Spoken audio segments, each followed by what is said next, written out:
Welcome to Screams. I'm Arthur, your guide through the unnerving, the unexplained, and the utterly terrifying. Turn down the lights and lean in close, because what you're about to hear might just follow you into your dreams. They say the fog in Grinnith Moor has a taste. It slides over the fields like breath on glass, clinging to everything. Skin, stone, even your thoughts.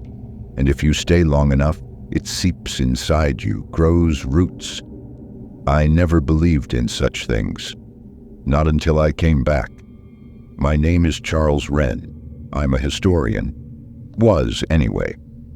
These days I spend more time sifting through old records in church basements than lecturing in halls.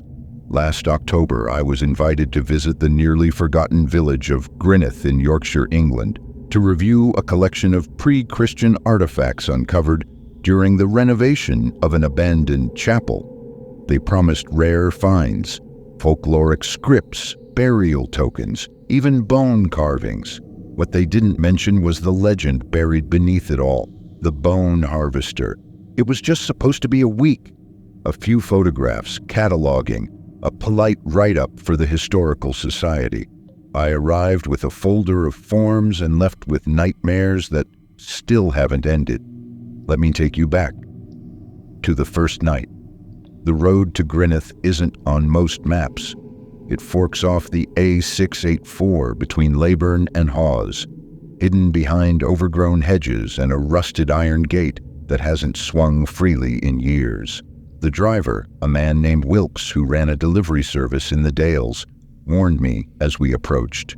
"Strange place, that," he muttered. "Never stops raining there, and the sheep won't graze past the fence line." I laughed. "Superstition?" He didn't answer.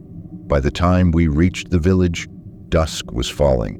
Grinnith looked exactly how you'd imagine an old moorland village to look. Stone cottages leaning against each other, slanted roofs and windows dimmed by grime. A pub called the Bleeding Stag sat empty. The only movement was the wind that curled between the alleys, like it had somewhere to be. I was met by Margaret Rowley, the caretaker of the village archive. She was in her 70s, tall and stern, with a limp and fingers yellowed from pipe smoke. "You're late," she said, without offering her hand. That night she put me up in the rectory beside the ruined chapel, a damp, creaking place with oil lamps instead of electricity and wallpaper that peeled like old skin. The chapel itself was fenced off, its roof collapsed, its altar exposed to the rain. I found it strange that no effort had been made to preserve it, but that would soon make sense. After a simple supper, I asked about the bone harvester. Margaret stiffened. "That's not a story, it's a warning," she said. "You're not to go out after dark. If you hear humming, you stay inside. And if you see someone standing in the fog, you look away. Understood?" I nodded. I didn't believe her. Not yet. That night, the fog came in heavy, thicker than I've ever seen. It pressed against the windows like it wanted in. I lit the oil lamp and tried to read, but the silence outside had a sound to it, a low, pulsing hum. I assumed it was the wind, until I heard the creak of the gate.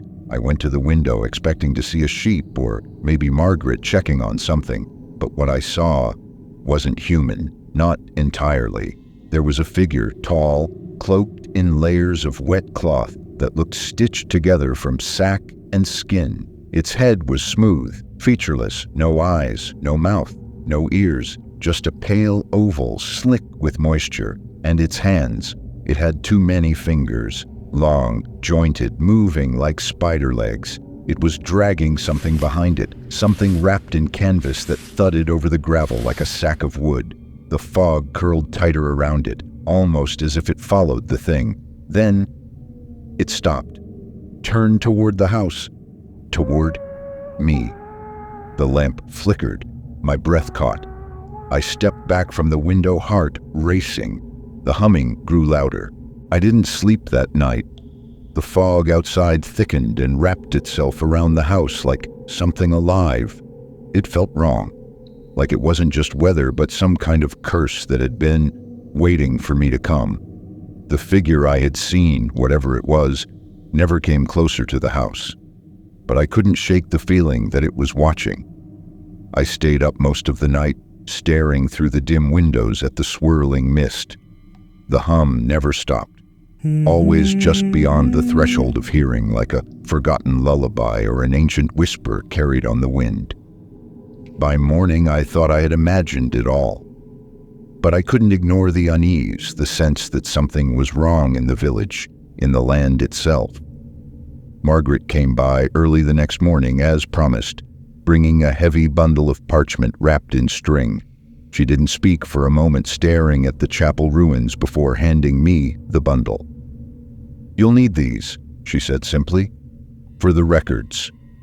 She wouldn't say more, just turned and left, leaving me alone with the documents. I spread them out on the table, the brittle pages yellowed and curling at the edges. Most of them were illegible due to age, but I could make out a few key phrases: the bone harvester, the harvesting moon, and the empty ones. The more I read, the more a chilling story began to take shape. These were not ordinary records. These were old folk accounts written by the village's first settlers in the 1600s. They spoke of an ancient, faceless being, the bone harvester, that stalked the moors, collecting not just the bones of the dead, but the very souls of the living. The earliest account I could find was from a priest named Father Ashcombe, who had come to Grinnith in 1643. He had written of strange occurrences during his time in the village, and his records detailed his attempts to exorcise the spirit that plagued the land. But the more he tried, the stronger the spirit became. At some point, his writings shifted from religious language to madness. He wrote that the bone harvester was not a spirit, but a curse, a physical entity bound to the earth by rituals long forgotten.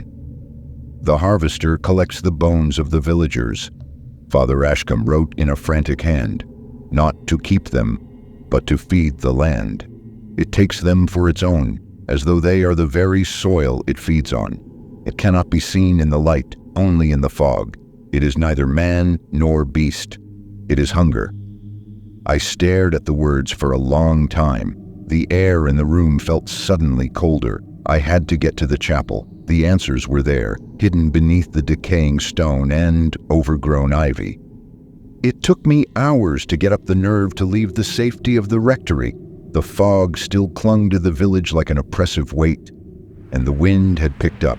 It howled through the trees and rattled the old fences, but I had no choice. I had to understand what was happening, what had been happening for centuries. I walked out the door, the chill of the fog wrapping around me like cold fingers. The ground was damp, sucking at my boots as I trudged across the muddy path toward the chapel. The gate creaked as I pushed it open, its rusty hinges groaning in protest. I stepped into the yard, the air thick with the smell of decay. The chapel, now a crumbling ruin, sat at the top of a small hill, its roof collapsed long ago, its walls sagging under the weight of history. In the overgrown graveyard beside it, I saw gravestones worn smooth by time, names almost entirely erased by the elements. But I didn't look at the graves. I looked at the chapel itself. I felt something watching me, something waiting. The fog was so thick I could barely see the stone steps leading up to the church's entrance, but I climbed them anyway. Each step seemed to echo in the silence, reverberating through the stillness. As I reached the door, I hesitated. The stories told of what lay within.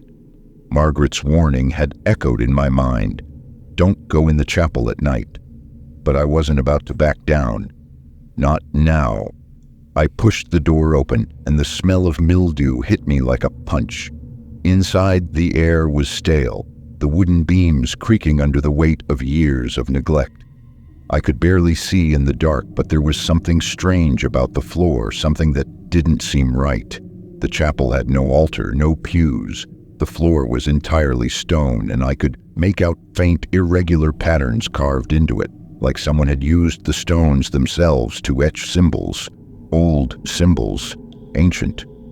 I moved deeper into the chapel, the shadows seeming to grow heavier with every step. At the far end, I saw a strange indentation in the stone floor, a deep, round hole, as though something had been buried there. Curiosity overwhelmed me, and I knelt down to inspect it. As I ran my hand over the surface of the hole, something sharp pricked my finger. I pulled my hand back, and when I looked at the tip of my finger, there was blood. Dark, sticky blood. I wiped it away quickly, feeling a sudden unease crawl up my spine. It felt like something had just touched me. I stepped back, and that's when I saw it. At the far corner of the chapel, partially obscured by shadows, stood a tall, dark figure. At first, I thought it was a trick of the light, but then it moved. Slowly, deliberately. It was the same figure I had seen from the window of the rectory. The bone harvester.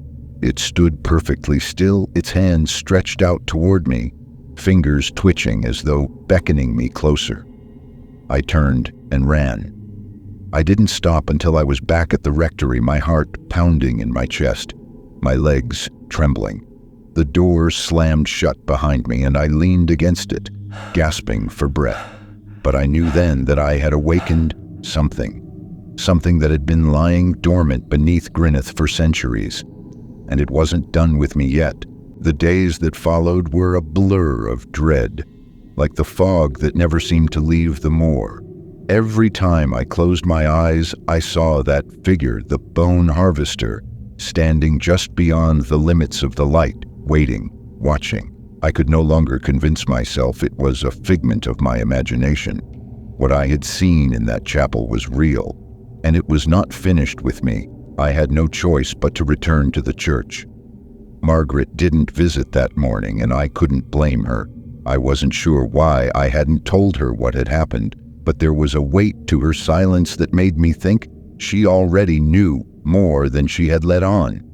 She had been warning me all along, cautioning me against the chapel, but it was too late now. I had already crossed that line. After breakfast, I walked to the village square. The houses there were empty and silent, their windows dull and closed. It was as if the life of Gwyneth had been drained out of it, leaving only its skeletal remains. I stopped at the inn where I had first met Margaret and asked the innkeeper if there were any records of the chapel or of Father Ashcombe. I figured I would need more information before I ventured back. The innkeeper, an older man with deep lines around his eyes, leaned in as if afraid of being overheard. "Be careful what you ask about," he warned, glancing toward the door. "The old stories are better left forgotten, but I'll tell you what I know." He explained that Father Ashcombe had come to Gwyneth in the mid-1600s, with hopes of saving the village from the growing darkness that seemed to cling to the land. There had been a series of strange deaths, animal attacks, and disappearances. Ashcombe, a man of faith, had believed the chapel's ruins were cursed, and that the bone harvester had been summoned by a forgotten ritual, one that had been buried beneath the chapel stones long before Ashcombe arrived. "It's said," the innkeeper continued, lowering his voice, "that Ashcombe, in his desperation, dug into the earth beneath the chapel in search of something.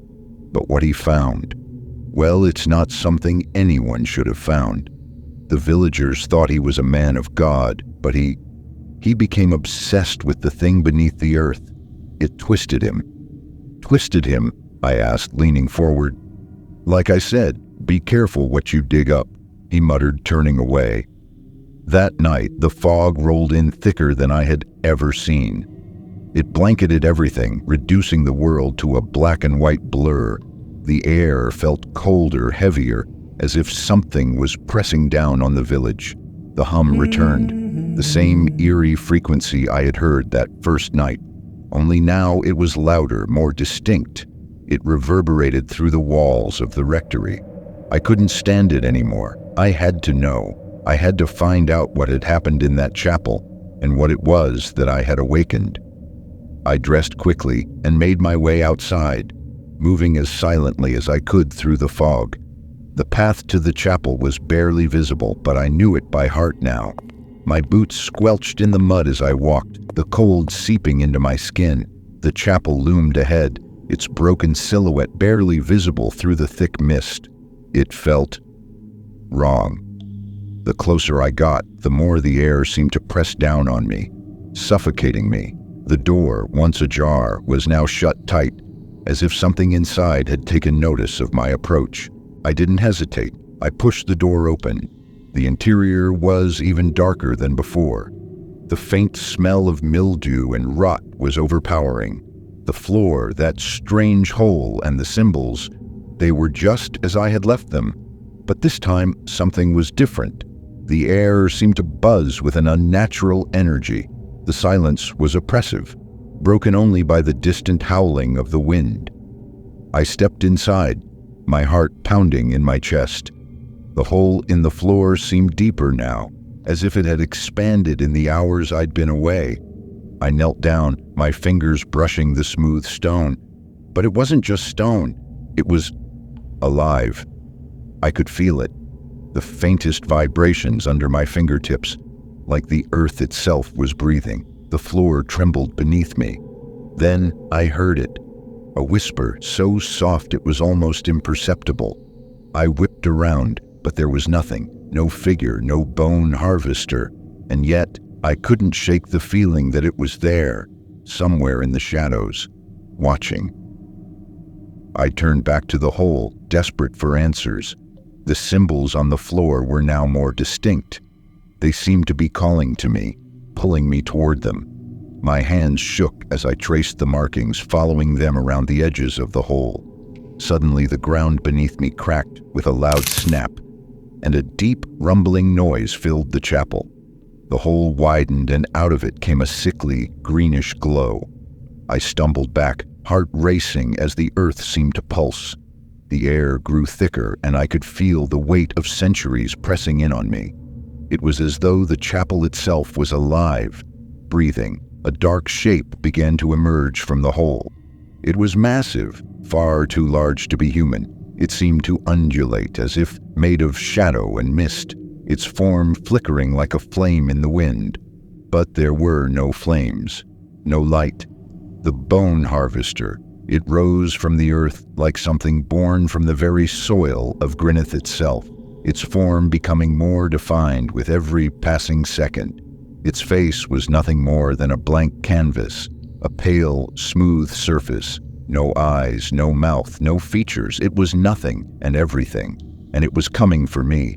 I ran faster than I ever thought possible, my breath coming in ragged gasps as the darkness behind me grew. I could hear it now, the sound of heavy footsteps dragging across the ground. The bone harvester was close, too close. I reached the door of the chapel and slammed it open, stumbling into the fog outside. The weight of the air was crushing, and the mist swirled around me like a living thing clawing at my skin. I turned back once, and what I saw almost made me lose my mind entirely. The chapel was gone. In its place stood only the black outline of the land, shrouded in mist. There was no building, no structure, just an empty, vast nothingness, as though the earth had swallowed it whole. I couldn't breathe. I couldn't move. Then a voice, deep, ancient, and hollow, boomed through the fog, sending chills down my spine. "You have awakened me. Now you belong to the harvest."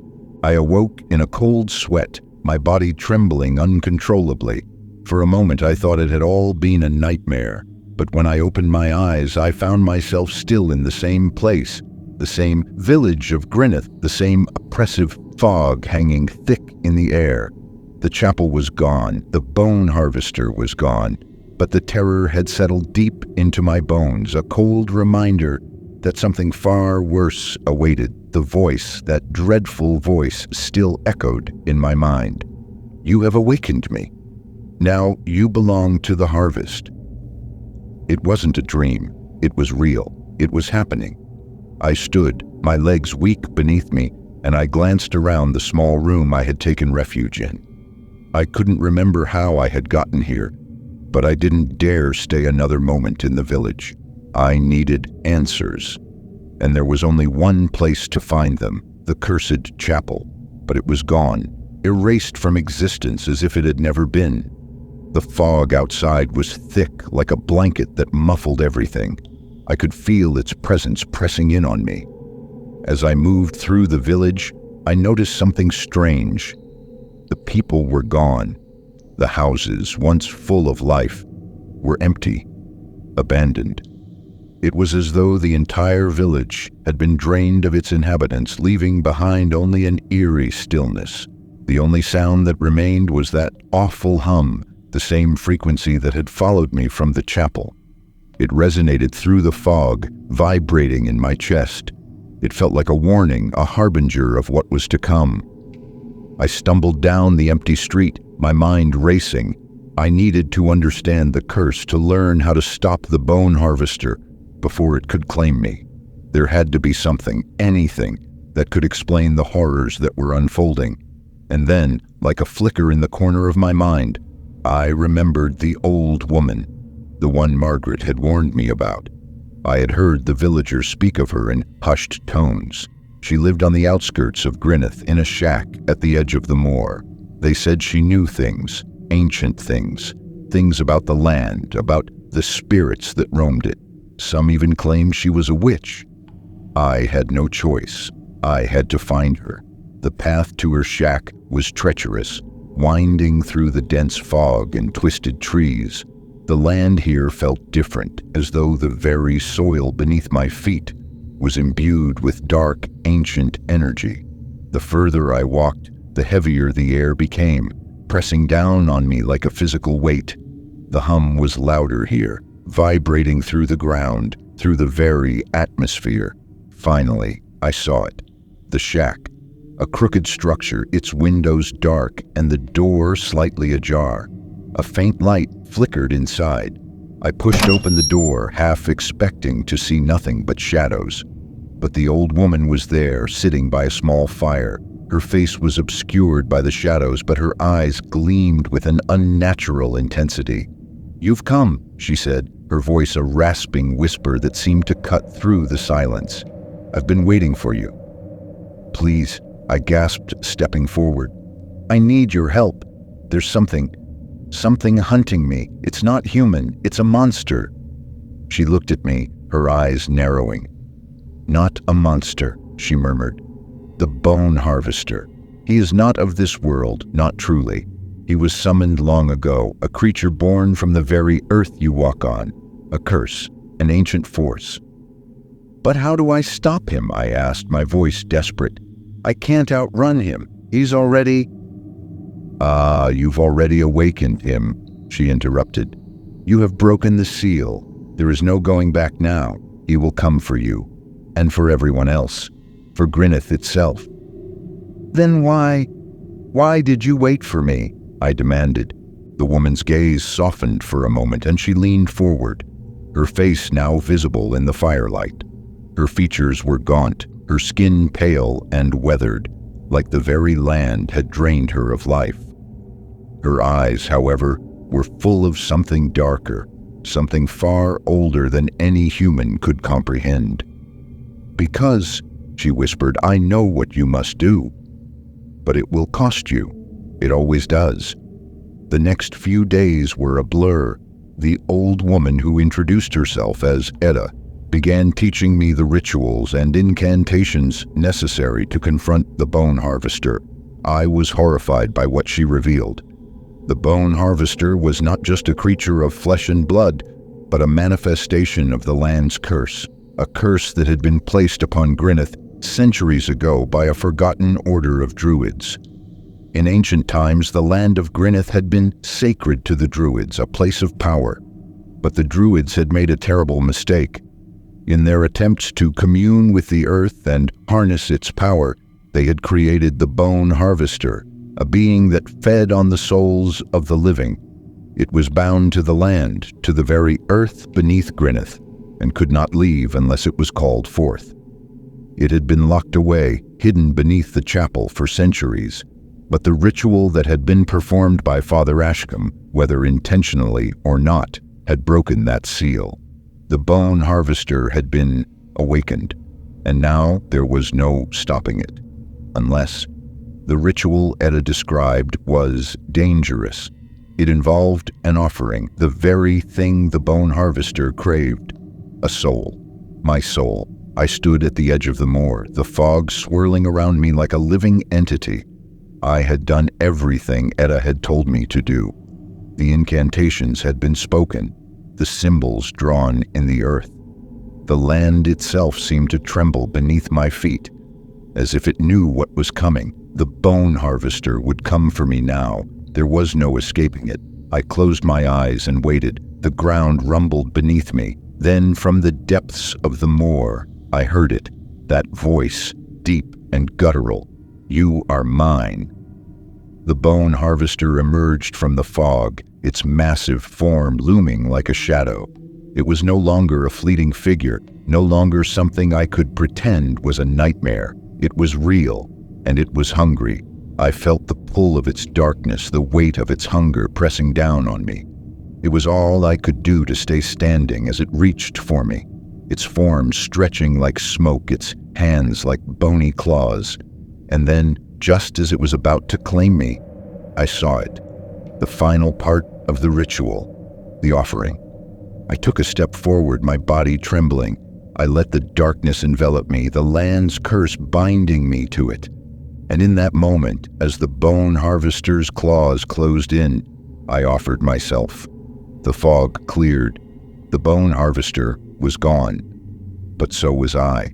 Grineth was empty, silent as if it had never been, and the harvest had claimed its final soul. When I opened my eyes, I didn't know where I was.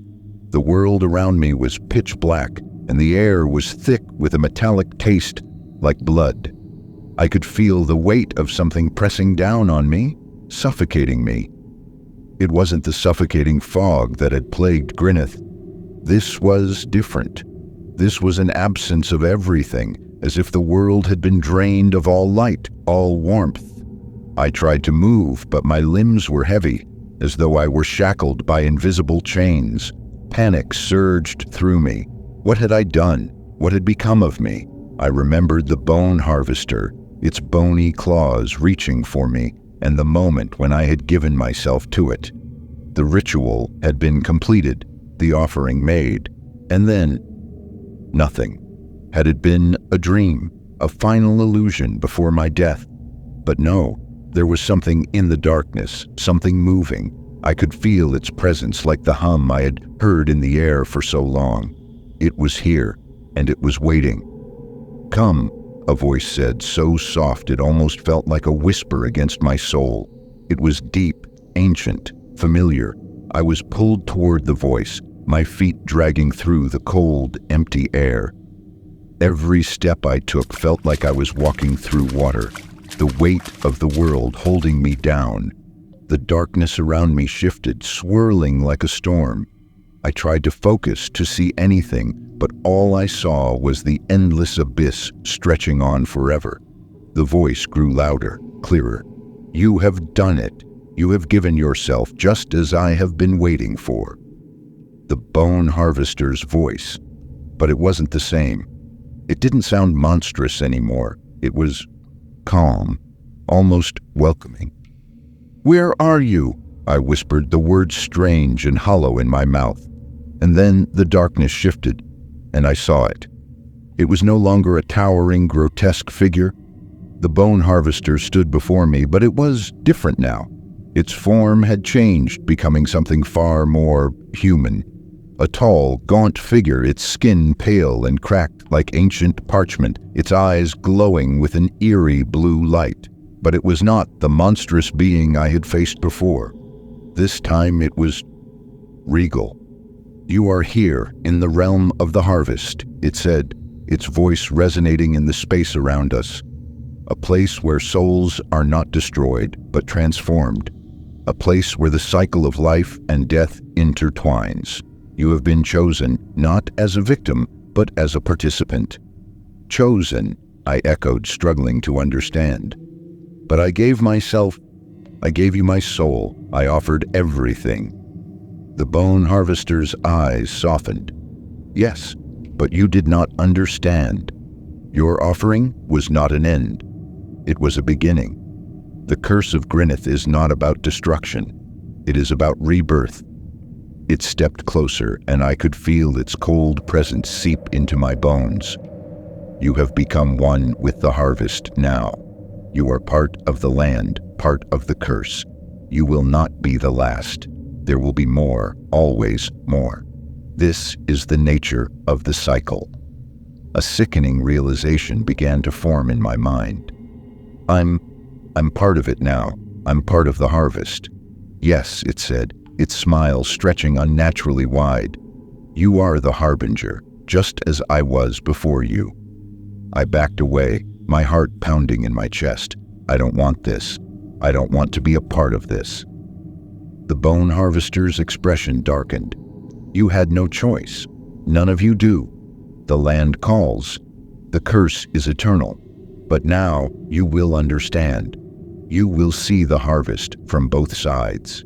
Suddenly, the world around us seemed to collapse, the darkness warping and twisting into grotesque forms.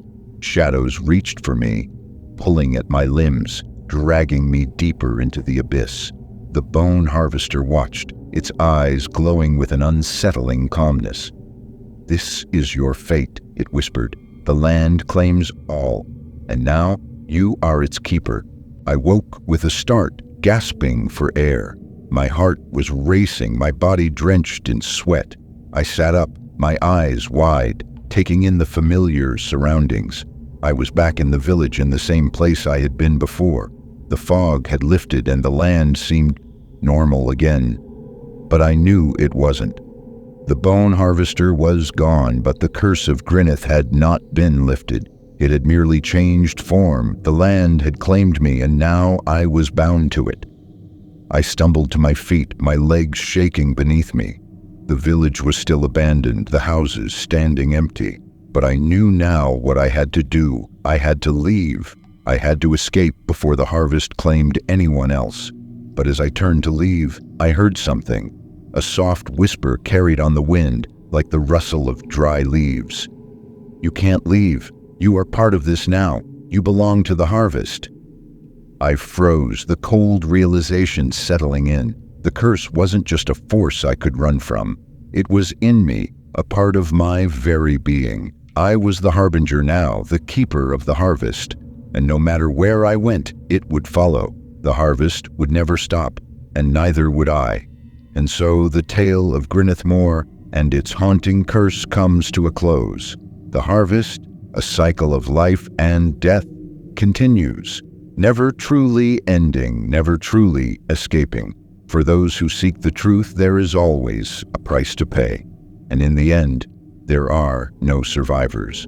As the land claims its own, we are left with nothing but shadows and whispers of those who came before us. The bone harvester waits in the dark, forever in search of its next offering. Thank you for joining me on this chilling journey. If you dare to uncover more secrets from the world of the unknown, be sure to subscribe and keep your lights dimmed. You never know what might be lurking in the darkness. Stay safe and beware the harvest. If you made it this far, you're one of us now. We are here for the regular listener, not just for the subscribers. But if you felt the chill, if the story stayed with you, then hit that subscribe button, because the next tale might be darker, and you won't want to miss it.